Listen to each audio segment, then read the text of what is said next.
televidentes, muy buenos días. Gracias por acompañarnos en una nueva jornada. Ya estamos en el Comercio TV en este lunes 23 de mayo. Siempre gustosas de poderles acompañar en esta nueva jornada informativa. Sofía, buenos días. Dianita, querida, qué gusto poder compartir con ustedes, como les habíamos manifestado, mucha y variada información el día de hoy en este día de asueto. Claro que sí. Inmediatamente vamos a darles a conocer qué nos dice el comercio impreso, amigos televidentes. Miren ustedes, en su portada tenemos los principales titulares. El aula rural aún es lejana. También, el conflicto Ucrania-Rusia deja millones de refugiados. Sin políticas claras para impulsar a la agricultura es otro de los titulares que nos tiene el comercio impreso en su edición de hoy, lunes 23 de mayo. Los principales titulares y un medio de comunicación, por supuesto que usted puede adquirirlo en los principales puntos de venta del país. Continuamos entonces con el desarrollo informativo. Ecuador activó la alerta epidemiológica en todas las redes de salud pública del país para informar y reconocer los casos de viruela símica o del mono. Así es, el Ministerio de Salud enfatizó que no se registran casos de la enfermedad en el país. Con el objetivo de informar y reconocer los procesos de vigilancia epidemiológica para los posibles casos del virus de la viruela símica o viruela del mono que puedan aparecer en el país, el Ministerio de Salud Pública activó la alerta epidemiológica. Los síntomas iniciales de la viruela símica incluyen fiebre, dolor de cabeza, dolores musculares, dolor de espalda, ganglios linfáticos inflamados, escalofríos y agotamiento. Se puede desarrollar una erupción que a menudo comienza en la cara y luego se extiende a otras partes del cuerpo, incluidos los genitales. La cartera de Estado resaltó que no existen casos de la enfermedad en el país e instó a las personas que ingresen o salgan del Ecuador a reportar cualquier sintomatología relacionada con esta patología y que los viajeros que ingresen al territorio ecuatoriano deberán informar si su país de procedencia está considerado como un área endémica. Es un tipo de transmisión secundaria, es decir, que de humanos a humanos es muy poco probable que se produzca este tipo de transmisión. Es más probable que se produzca la transmisión desde el contacto del propio simio o roedores como las ratas, ardillas, hacia los humanos. Médicos especialistas indican que esta enfermedad se puede producir mediante un contagio de vía respiratoria, fluidos corporales, lesiones en la piel y hasta por contacto sexual. Es decir, contacto por mucosas o por fluidos infectados, entonces también es un tipo de contagio. Según la Organización Panamericana de la Salud, hasta el 20 de mayo del 2022 ya son 11 los países que han reportado casos de este virus en el mundo: Australia, Bélgica, Alemania, Canadá, Francia, Estados Unidos, España, Italia, Portugal, Suecia y Reino Unido. Informó Mauricio Sánchez. Y los maestros celebraron la decisión de la Corte Constitucional de rechazar el veto total del presidente de la República a la Ley de Educación Intercultural. Con esto, los profesores conseguirán la equiparación salarial. ¡Mejor educación! Los maestros levantaron la huelga de hambre que duró 19 días. Esto tras considerar como una victoria la decisión que tomó la Corte Constitucional de rechazar el veto total que hizo el presidente de la República, Guillermo Lasso, a la Ley de Educación Intercultural que fue aprobada por la Asamblea y que propone la equiparación salarial de los docentes. Aquí ha ganado la educación pública. Son 11 años que hemos venido luchando por estas reformas y finalmente la Corte Constitucional nos dio la razón. Fueron 55 los profesores que participaron de la huelga de hambre tanto en Quito como en Guayaquil. La medida beneficiará en total a 170,000 maestros. Este es un proceso que tiene que estar inmediatamente en la Asamblea y la Asamblea debe publicar en el registro oficial lo que ha ratificado la Corte como constitucional, que es la equiparación salarial. El incremento salarial se dará de acuerdo a la categoría a la que pertenezca cada maestro. Por ejemplo, un docente de categoría G que gana $817 ahora ganará 986, mientras que un profesor de categoría A que actualmente gana $1,676, pasará a ganar $2,034. Según el informe elaborado por la Comisión de Educación de la Asamblea Nacional, el impacto será de $600 millones dólares para el gobierno, aunque el Ministerio de Finanzas ha indicado que la cifra es mucho más alta.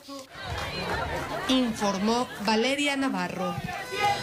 Y el primer mandatario, Guillermo Lasso, presentó la situación del crecimiento económico del país en comparación con el año anterior. Dentro del mismo tema abordó los proyectos e iniciativas concretadas por el gobierno nacional, así como las perspectivas que se tienen en materia de hidrocarburos y minería en corto plazo. En una entrevista con Bloomberg, el presidente Guillermo Lasso expuso en cifras el desarrollo económico que ha mantenido el país durante el tiempo que lleva de gobierno. Hace un año, la perspectiva económica del Ecuador era crecer apenas el 2.8% del PIB en el año 2021. Con nuestro gobierno de apenas 7 meses del periodo del año 2021, logramos que el crecimiento económico termine en el 4.2%. Estos datos se relacionan en concreto en acciones de tipo social y de generación de empleo. Logramos sacar de la pobreza a 750.000 ecuatorianos y a crear 350.000 empleos adecuados. Con miras a la iniciativa gubernamental Más Ecuador en el mundo y Más Mundo en el Ecuador, existen acciones del gobierno que aspiraría a tener una economía más sólida. Hemos suscrito ya en un año de gobierno contratos de inversión por 5.000 millones de dólares, que son 5 puntos del Producto Interno Bruto, en todos prácticamente los sectores de la economía.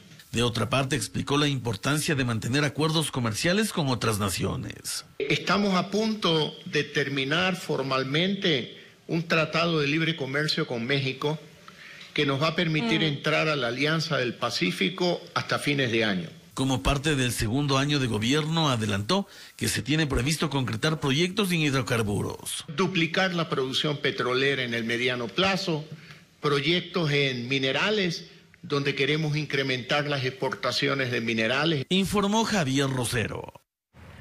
Y el Consejo de la Judicatura abrió una investigación contra los presidentes de las Cortes Provinciales del país que respaldaron al titular de la Corte Nacional de Justicia. El Consejo de la Judicatura dispuso una investigación contra los presidentes de las Cortes Provinciales que en rueda de prensa el pasado viernes señalaron lo siguiente. No reconoceremos a una persona que no sea la que provenga de la terna de la Corte Nacional de Justicia y que pretenda actuar como presidente o presidenta del Consejo de la Judicatura. El Consejo de la Judicatura señaló que dichos funcionarios emitieron sus declaraciones durante su horario laboral y ajeno a las funciones que les han sido encomendadas, lo que evidenciaría presuntas infracciones disciplinarias. Pero los señalados insisten. Tenemos que denunciar al país que se está fraguando una nueva metida de mano en la justicia. Los representantes de las Cortes Provinciales también respaldaron al presidente de la Corte Nacional de Justicia, quien como medida de presión retiró la terna que envió al Consejo de Participación Ciudadana para la elección del nuevo titular de la Judicatura. Porque han pasado 3 meses y no se ha llegado a nombrar el presidente titular del Consejo de la Judicatura. Pero el conflicto se desata luego de que la Judicatura suspendiera por 90 días al presidente de la Corte Nacional de Justicia. Que presuntamente el señor presidente de la Corte, doctor Iván Saquicela Rodas, habría incurrido en una infracción gravísima de manifiesta negligencia. Las presuntas negligencias a las que hace referencia son que el presidente de la Corte tardó en tramitar el proceso de extradición del expresidente Rafael Correa y que no ha dado respuesta sobre la caducidad de la prisión preventiva en el caso del exdefensor del pueblo, algo que Saquicela rechaza. Han demorado un día en tramitar mi suspensión y ahora pretenden destituirme. Informó Valeria Navarro. Por unanimidad, la Comisión de Seguridad Integral de la Asamblea Nacional aprobó el informe para segundo debate de la Ley de Uso Legítimo de la Fuerza. A continuación detallamos el contenido de la propuesta normativa. El informe para segundo debate de la Ley del Uso Legítimo de la Fuerza aclara ciertas situaciones. Como por ejemplo, de que un policía tenía que esperar a que primero dispare el delincuente para luego él responder. Eso queda totalmente eliminado. Hay 6 niveles de fuerza y el policía puede iniciar desde cualquiera de ellos dependiendo de la amenaza, del grado de peligrosidad de la situación. El informe señala que si bien ante una crisis carcelaria la competencia es del SNAI, se tiene que llevar adelante un proceso de acción complementaria con la policía y los militares, además de crear grupos élites para actuar al interior de las prisiones. Nosotros hemos incorporado a los agentes penitenciarios para que puedan generarse unidades específicas de apoyo para combatir esta crisis. El proyecto de ley además recoge la propuesta del presidente Guillermo Lasso sobre el estado de emergencia. Es un estado de menor escala, que si bien es cierto, no restringe derechos, pero que sí permite acelerar procesos de coordinación entre todas las instituciones. La ley incorpora derechos de los policías, fuerzas armadas y agentes penitenciarios. El tener el entrenamiento y la capacitación necesaria, la dotación, las municiones, el equipo de protección, auspicio legal. En cuanto a la protesta social, se señala lo siguiente. La protesta es un derecho que tiene todo ecuatoriano e incluso la misma policía tiene que garantizar la seguridad de los protestantes. Pero también hemos sido claros que si en estos procesos hay infiltraciones de personas que cometen delitos, ellos quedan fuera de la protección que esta ley está generando a los manifestantes y tendrán que ser tratados como delincuentes en el caso de que cometan algún delito aprovechándose de estos espacios. Se espera que la presidenta de la Asamblea Nacional, Guadalupe Llori, proponga el debate de este segundo informe lo más pronto posible para su aprobación. Informó Valeria Navarro. Y según la ANT, más de 7 millones se han recuperado tras la denuncia de emisión de matrículas vehiculares de forma irregular por parte de diferentes municipios del país. En los últimos años, según la Agencia Nacional de Tránsito, más de 100 municipios del país estuvieron involucrados en la emisión de más de 100.000 matrículas vehiculares de forma irregular. Hay funcionarios municipales de menor rango, concretamente, que trabajan años en esas instituciones y que cogen plata a cambio de hacer favores, de tramitar vehículos, matrículas, sin que paguen las tasas. Aunque a partir de una denuncia de la ANT a los gobiernos autónomos descentralizados, se procedió con cambios administrativos de 164 funcionarios con acceso al sistema Axis, una plataforma propia de la ANT, en redes sociales se siguen ofertando los servicios de tramitadores, entre ellos la gestión para obtener la matrícula vehicular. Entonces, ¿por qué en medio de un proceso de regularización existirían intermediarios? Es por lo que no quieren pasar la revisión técnica vehicular, pues si el carro está con llantas lisas, si el carro está emanando CO2, ¿no es cierto? Está emanando una cantidad de opacidad de humo, no van a la RTV, pues se van a otros municipios. Entonces, ahí están los tramitadores. La ANT informó que se recuperó $7,2 millones como resultado de la regularización de estos casos. Se trata de un valor recuperado por pago o cancelación de valores que adeudaban estos vehículos durante décadas en el país. Los municipios involucrados emitieron matrículas incluso a vehículos reportados como robados, por lo que la ANT emitió una resolución donde se dispuso la anulación de todas esas matrículas irregulares y así recuperar los valores evadidos. Informó Andrea Navarrete. Y con el objetivo de potenciar los centros de erradicación del trabajo infantil que tiene el Patronato San José, las autoridades capitalinas firmaron un convenio para fortalecer el servicio nocturno que se brinda a los niños, niñas y adolescentes en el sector de La Mariscal. El trabajo infantil es una problemática palpable en las calles de nuestra ciudad y para combatir dicha situación y brindarles un espacio de esparcimiento y desarrollo a los niños, niñas y adolescentes, el Patronato San José cuenta con 5 centros que atienden a más de 550 menores de edad en toda la ciudad. El trabajo infantil hay que entenderlo como un fenómeno social que apunta a la ruptura de aquellos elementos que están considerados como derechos prioritarios de los niños, niñas, adolescentes, como por ejemplo el derecho al juego, el derecho a la diversión, el derecho a la educación. Por medio de los centros de erradicación del trabajo infantil pretendemos establecer un reencuentro con aquellos derechos que han sido vulnerados. Ahora, con el objetivo de potenciar este proyecto, la institución firmó un convenio con el Centro de Desarrollo y Autogestión para ampliar el servicio nocturno en el sector de La Mariscal en el norte de Quito.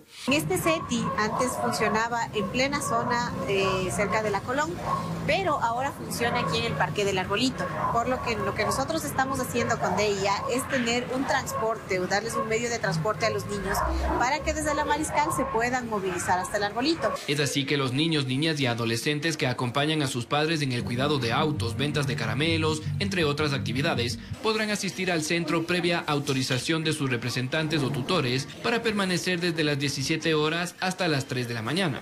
Vamos a hacer un punto de encuentro cerca de la Foch, donde los niños se reunirán, subirán al medio de transporte y vendrán acá al centro. Van a tener también un lugar seguro mientras sus padres trabajan justo en la zona de mayor afluencia en las noches en Quito, y luego a las 3 de la mañana volvería nuevamente el transporte a llevarles a los niños de aquí hasta La Mariscal, donde serán recogidos por sus padres.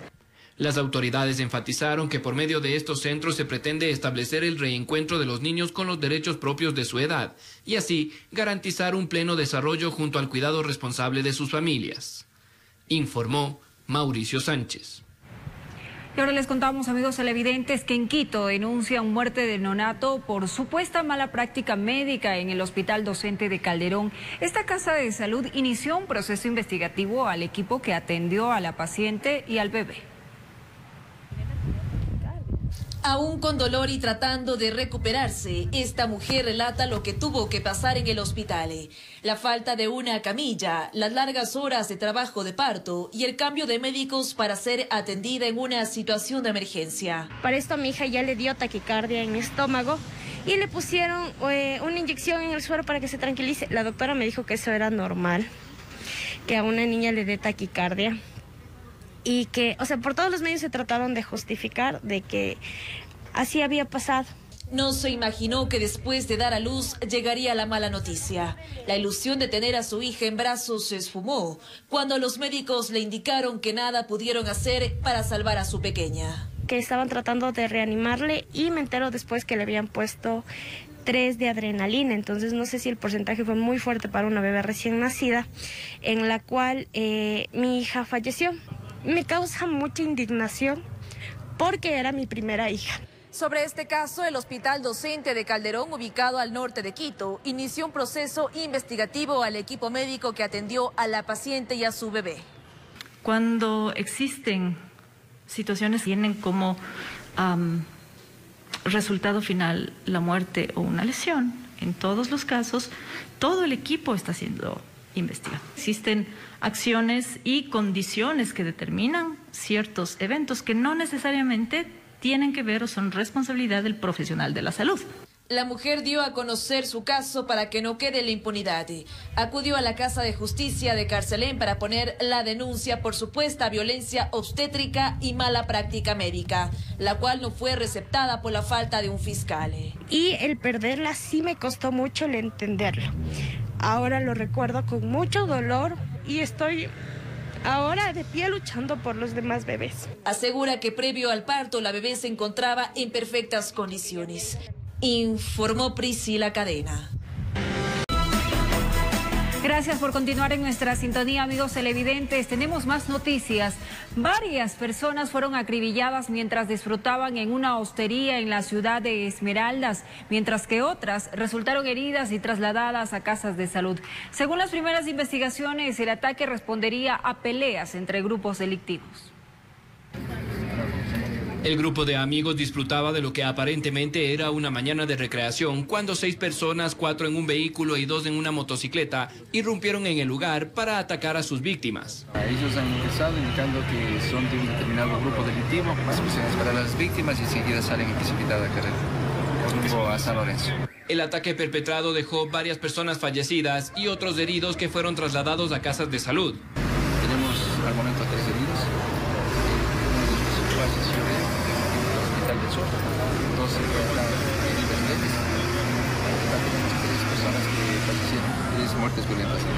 Según las autoridades y por los primeros indicios, estas muertes violentas indicarían que se trataría de homicidios direccionados.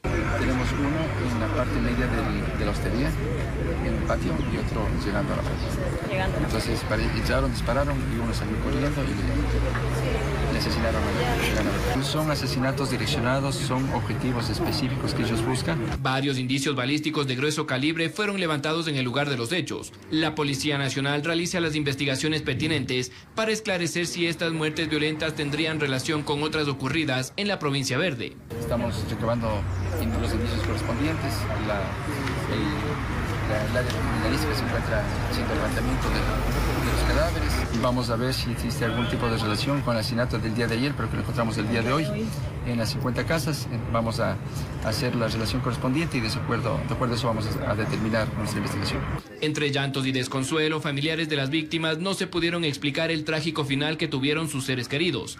Ahora solo les queda mantenerse a la espera de que la justicia llegue en este mundo terrenal o espiritual. Informó Mauricio Sánchez.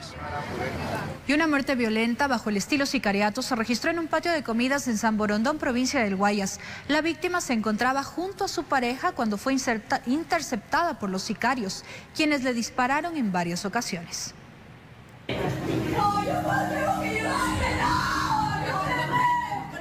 En esos videos se aprecia la desesperación de una mujer quien pide a gritos ayuda para su pareja, quien permanecía tendido en el piso.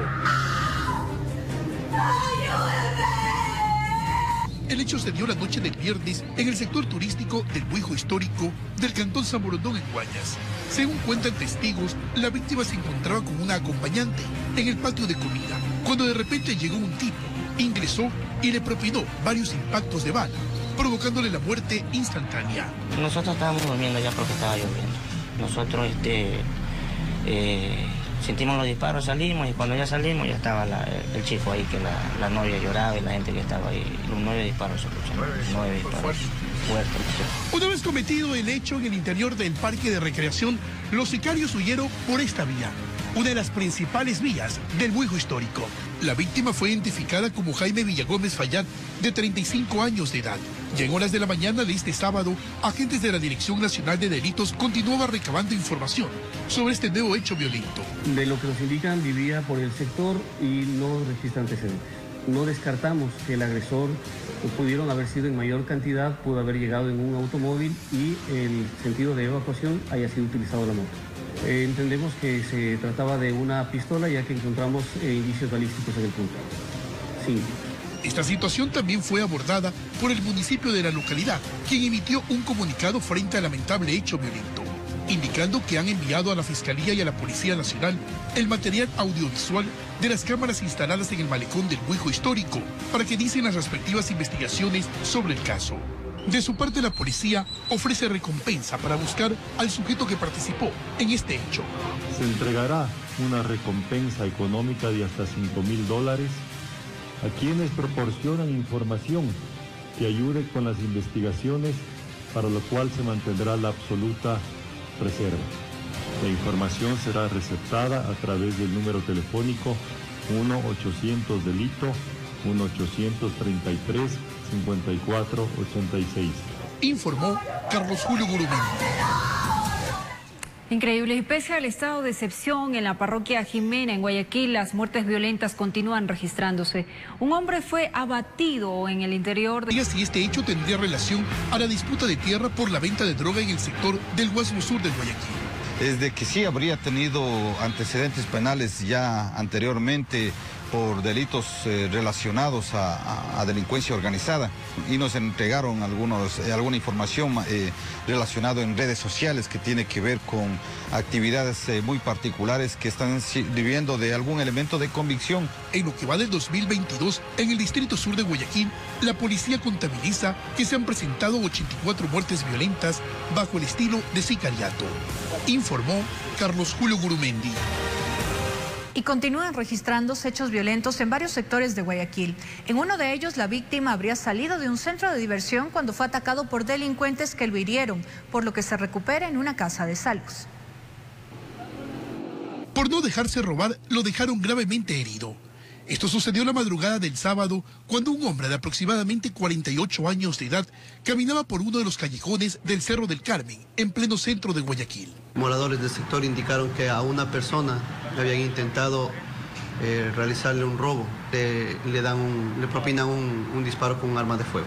Así herido recibió ayuda de los moradores del cerro, quienes lo trasladaron hasta el hospital Luis Bernaza, donde recibe atención médica. Hasta el momento se encuentra en estado de reservado. Sí, la persona tiene un disparo de arma de fuego en la cabeza.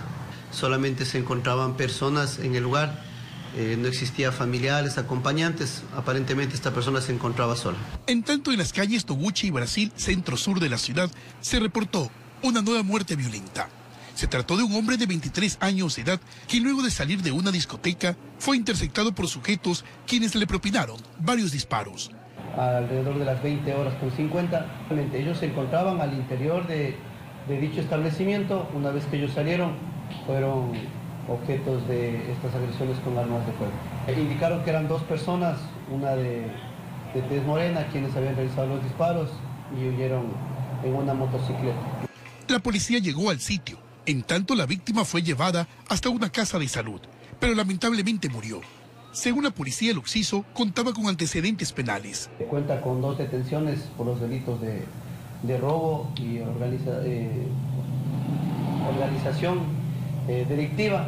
Y al pie de una bodega ubicada en Flor de Bastión, bloque 5, al norte de Guayaquil, fue abandonado el cuerpo de un hombre de aproximadamente 43 años de edad. Según paramédicos del Cuerpo de Bomberos de la ciudad, quienes llegaron al sitio, se percataron que el sujeto no tenía signos vitales. Según las primeras indagaciones recabadas por la policía en el sector, al sujeto lo dejaron abandonado. Los trabajadores de esa empresa se mostraron consternados y al día siguiente procedieron a limpiar el área del crimen, informó Carlos Julio Gurumendi.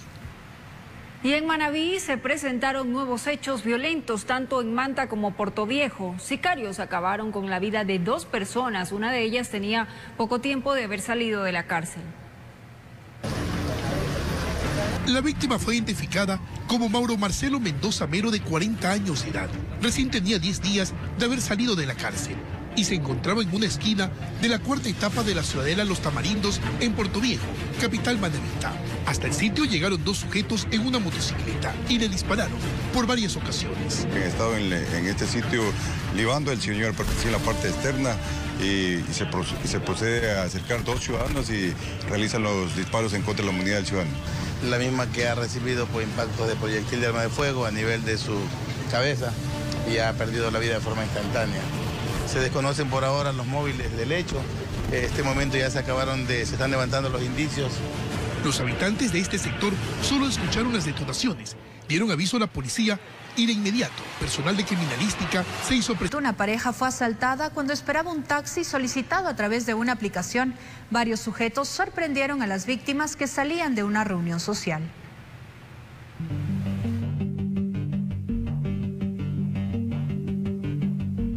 Por seguridad dejaron el auto en casa, les invitaron a un compromiso social y para no manejar en la madrugada y quién sabe con sueño y unas copas de encima, decidieron regresar en taxi. A la pareja nunca se le cruzó por la cabeza que el peligro era el otro invitado. Como dice el dicho popular, después del gusto viene el susto. Cuando tenemos este tipo de videos que se viralizan, nosotros estamos pendientes que está en redes sociales, justamente para verificar si podemos sacar cierta información de las personas que están siendo causantes de este tipo de delitos. Cuando estaban en la esquina de las calles Alberto Meléndez y Miguel Trujillo, llegó el vehículo. Las víctimas del robo buscaron acercarse sin imaginarse que la pesadilla llegaba sobre 4 ruedas. El hombre es el primero en acercarse al carro del que descendieron varias personas con armas de fuego. Les encañonaron y corre si puedes. Hemos sacado información por parte de la ciudadanía y se ha hecho llegar a las unidades de investigación, verificar si se trata de bandas delincuenciales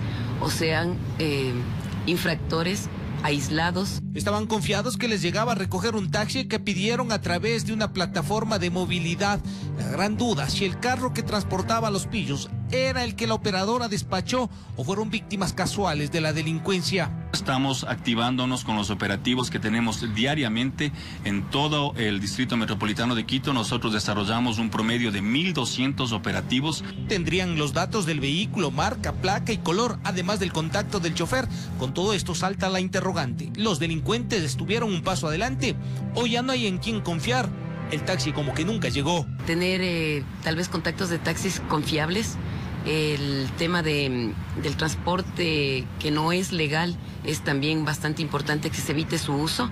Historia de la vida real escrita en el sur de Quito. La inseguridad recorre las calles, a toda hora sembrando miedo y terror. En Quito informó Iván Casamen. Y ahora les contamos que 2 sujetos que presuntamente habrían asaltado a un estudiante en el sector de la Napo, en el sur de Quito, fueron detenidos por la Policía Nacional. En el atraco, uno de los sospechosos disparó un arma traumática en la cabeza de una de las víctimas, por lo que ahora se encuentra en una casa de salud en estado grave. Los sospechosos merodeaban las calles del sector de la avenida Napo en el sur de Quito en busca de eventuales víctimas para sustraerles sus objetos de valor. Según las autoridades, alrededor de las 17 horas del pasado viernes, se habrían acercado a 2 adolescentes y con arma en mano los amedrentaron para robarles sus teléfonos celulares. A través del CISOC ECU 911, el tema de una denuncia por parte de una menor de edad en el sentido de que había sido producto de un asalto y robo, específicamente en el sector de las calles Napo y Bombonaza en el circuito Chimbacalle. En la disputa, uno de los menores habría forcejeado con los individuos, por lo que uno de estos procedió a percutir un arma tipo traumática, impactando al joven estudiante en la parte lateral de la cabeza. Inmediatamente la Policía Nacional Preventiva asistió al herido. Inmediatamente fue trasladado al Hospital del Sur, donde recibió la asistencia médica. Ante el hecho, la ciudadanía, junto a los uniformados del distrito Eloy Alfaro, atraparon a los sospechosos para ponerlos a órdenes de las autoridades competentes. Se los pudo capturar cuadras más adelante, por lo que de manera inmediata se los aprehendió. En poder de los individuos se encontró un arma traumática, una alimentadora con varias municiones y teléfonos celulares. Ninguno de los dos consta con antecedentes penales. Los familiares del joven de 15 años que resultó herido claman justicia, pues su estado de salud sería severo. Lo que ha pasado es un niño de 15 años, un niño que recién empieza a vivir y que le pasa esta situación me parece tan inhumano. Vimos que alrededor de 30 personas... Informó Mauricio Sánchez. Juez dictó medidas alternativas al director de la cárcel del Inca, luego de que el funcionario presuntamente ingresara al centro de prisión una caneca con pintura con doble fondo, en el que se escondían artículos prohibidos. La Fiscalía General del Estado formuló cargos contra el director de la cárcel del Inca, Carlos J., por el presunto delito de ingresar artículos prohibidos a un centro penitenciario. Tarro de pintura en un doble fondo. Se encontraron 3 dispositivos móviles, un cargador de uno de ellos. De igual manera se encontró 95 cigarrillos y 2 fragmentos de sierra. Estos estaban en fundas plásticas envueltos. La autoridad de dicho establecimiento, ubicado al norte de Quito, donde se encuentran más de 1.300 privados de la libertad, fue detenido tras realizarse una inspección aleatoria. Se encuentra a órdenes de las autoridades competentes para que presidan su audiencia de flagrancia. En ese momento ya determinarán la responsabilidad del director. La policía señaló que las inspecciones y controles se hacen a todas las personas sin distinguir si son o no autoridades. Absolutamente todos tenemos que pasar por el registro, sean servidores del SNAI, Policía Nacional y visitas. Entonces todos tenemos que estar sujetos a este tipo de revisiones y cumplir también con las disposiciones generales para todos. Al momento, un juez dispuso la prohibición de salida del país y la presentación periódica de dicho funcionario, informó Valeria Navarro.